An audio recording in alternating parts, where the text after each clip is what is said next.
Hey basketball players, today I'm going to talk to you about a 30-minute point guard ball handling workout. This is a great workout if you want to improve your handling and also coordination with the basketball. So obviously when it comes to a workout, you want to warm up first. You want to go for a couple of laps, maybe a couple of suicides, but anytime you're running, I want you to be dribbling the ball while you're doing so, because of course that's not just going to be warming up your body, it's also going to be warming up your hands when it comes to handling the ball. And of course, if it's a colder day, obviously when it's like the winter and you're inside of a gym and it's freezing, go to the bathroom really quickly and put some hot water on your hands. That actually does work. Now, to get down to the actual dribbling warm-up, you're gonna have your feet shoulder width apart, you're gonna bend your knees slightly, and we're gonna go and pound the ball as hard as we can at knee height. We're gonna do that with both hands. If you want, you can use 2 balls. You can do this in a 2-ball drill or not. It's totally up to you. And we're gonna go for a hard 30 seconds, keeping that head up, pounding that ball. You're gonna take a little bit of a rest. You're gonna take a 20 to 30 second rest, and then you're going to do that one more time for another 30 seconds. And you're gonna go hard as you can. Then you're going to lift up that dribble. Again, knees slightly bent, shoulder width apart, and we're gonna go at shoulder height. We're gonna be bringing it up and pounding it down as hard as we can. And we're gonna do that for both hands. If you have 2 basketballs, you can do the 2-ball drill as well, dribbling both at the same time. You wanna go as hard as you can, as if you're pounding the ball through the concrete. You wanna be extending your arm the whole way, and that's going to help you improve your handles a ton. So now what we're gonna do is get down, feet shoulder width apart once again, and what we're gonna do is one-handed crossovers. Now, we're gonna try and get as wide as we can, and we're also gonna speed up and try to go as fast as we can with this crossover. You're gonna do the same thing for 30 seconds. Now, I want you to speed up to the point where every 10-ish seconds you lose the ball. There's a reason for this. When you lose the ball when you're practicing, that means that you're practicing outside of your skill set, which means that you are actually improving your ball handling skills. That's why you want to try and, or not try, but that's why you want to have the ball get lost when you're going and doing any of these drills. Not all the time. Every 10 to 20 seconds is okay. And now you're going to be going and doing that obviously with both hands. So if you did it with one hand, you're going to cross over and do it again for the left hand, trying to keep the head up the whole time. And you're trying to get that crossover as wide as you can. Now, when it comes to this drill, you can add on a ton. You don't necessarily have to add on what I add on here, but you can add on different crosses. So what we can do here is try to go as fast as we can. We're gonna do a one-handed cross through the legs behind the back.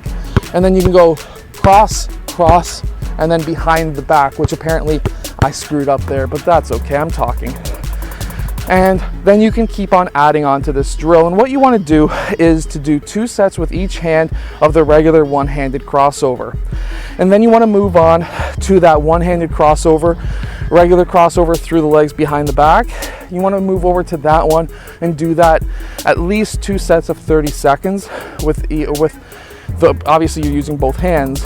And then from there, you want to move on to 3 different crosses after that. So you want to go through, maybe you'll go through and do a one-handed crossover, one-handed crossover behind the back. But apparently my heel doesn't like me. And you can keep on changing that up and do 3 different crosses, 2 sets of each for 30 seconds each. So this next drill you can set up with pylons or not, it's totally up to you. We're gonna have a pylon on that elbow, we're gonna have another pylon on that elbow, and we're gonna have a pylon at the point, which is at the top of this half circle. Now, what we're gonna be doing in this drill is we're gonna be sprinting down from the half court line, and we're gonna be sprinting down with our right hand. We're going to attack this elbow. When we attack that elbow, we're gonna stop, we're gonna cross behind our back, we're gonna do a defensive dribble back to the point. Now, when you're doing a defensive dribble, you want to be doing a defensive slide with your dribble with your hand up. You want to have that hand up because, of course, that's going to be defending the ball from the defender. You're going to do a defensive slide back.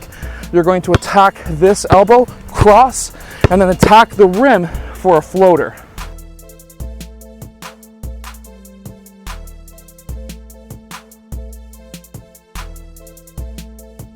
Now, if you don't have a rim, that's okay.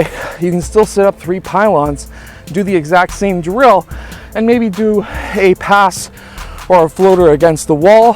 What I would do is do that, I would say, parallel with the wall, so that you have a wall on one side or the other, so that when you dribble down, you can come to a jump stop and pass the ball out and hit a target on the wall. Make your own target. Now, together with that drill should take you around 10 minutes.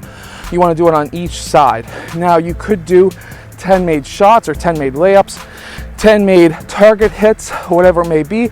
But I personally like to go and say, run the drill for a minute, rest a minute, run the drill for a minute, rest a minute. Meanwhile, you're going through as hard as you can until the 5 minutes is up on that one side. After that 5 minutes, move over to the other side, do the exact same thing, except now this time, you're going to be attacking with your left hand. Now that should be 20 to 25 minutes of your workout so far between the drills that we have done. Now from here, what we're gonna do is our last drill. And this one is difficult for some younger players, but again, we want to try and push ourselves. We never want to do drills that are for our age group. We always want to do drills that are for the above age group, because that's what's going to allow us to improve. So what we're going to do in this drill is, I call it the scissor behind the back drill. So what we're going to do is the scissor drill twice. So we're going to go through, hop, go through again. Now, when we're through this side, we're going to stop. We're going to cross behind our back. So it's going to look like this. We're going to go cross, cross behind the back, cross, cross behind the back. And you're going to continue that and try to make that as fast as you can, and go for a 30-second set, rest for 30 seconds, and you're going to do that 5 more times for 5 sets of 30 seconds. Now, I hope that this 30-minute ball handling workout has helped you become a better ball handler in basketball. If it has, hit that like button and subscribe, and I'll see you guys again next time. Make sure to go check out my vertical jump training down below in the description.